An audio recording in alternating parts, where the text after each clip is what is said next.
Қайырлы күн баршаларыңызға, менің каналыма қош келіпсіздер. Бүгін сіздермен бірге жасалу жолы өте оңай, қарапайым заттардан жасалатын, ешқандай сүтті қажет етпейтін, судан жасалатын, осындай керемет, ажурный, өте жұмсақ болып шығатын, керемет дәмді құймақтардың рецептімен бөлісетін боламын. Осы рецепт бойынша жасап көріп балаларыңызды қуантыңыздар. Ең алдымен бізге ыдысымызға 2 жұмыртқаны жарып аламыз. Үстіне 3 ас қасық қантымызды салып, жақсылап араластырып аламыз. Бізде қантымыз еру керек.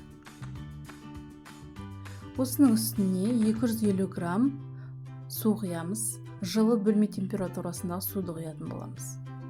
Осыны жақсылап араластырып алып, үстіне 3 ас қасық сұйық майымызды құямыз.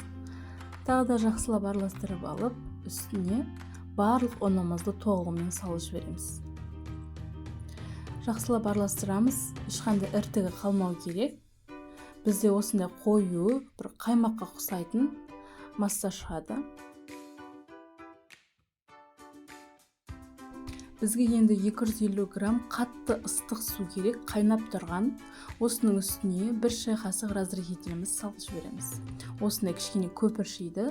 Разрыхителдің орнына соданы да қолдансаңыздар болады. Енді осы ыстық суымызды жаңағы массамызға құйып жібереміз. Әбден қозғайтын боламыз. Бір қолымызбен құйып, екінші қолымызбен қозғап тұруымыз керек. Бізде осындай әдемі, қатты сұйық емес, қою емес, осындай әдемі масса шығады. Енді қатты ысып тұрған тапамызға осы массамызды құямыз. Жақсы ысып тұратын болса, осындай әдемі өзінің тесіктер шығады, әдемі піседі сонда. Блинчиктегі керекті заттардың бәрі толығымен описание бөлімінде жазылған. Мінекей мен алдында пісіріп көрген блинчигім, мысалы, осындай әдемі тесіктерімен көрініп тұр, осындай піскен. Бір беті піскен екен, екінші бетін аударамыз. Екінші беті бірінші бетіне қарағанда тез піседі. Мінекей біздің өте дәмді, ажурный, жұп-жұмсақ болып пісетін блинчиктеріміз дайын болды. Сіздерге менің видеом ұнап жатса, пайдалы болып жатса, мені қолдап кетірулеріңізді сұранамын. Каналыма тіркеліп, видеоларымды көріп, лайк басып, комментарий қалдырып кетіңіздер. Алдағы уақытта тағы да оңай, дәмді рецепттермен бөлісетін боламын.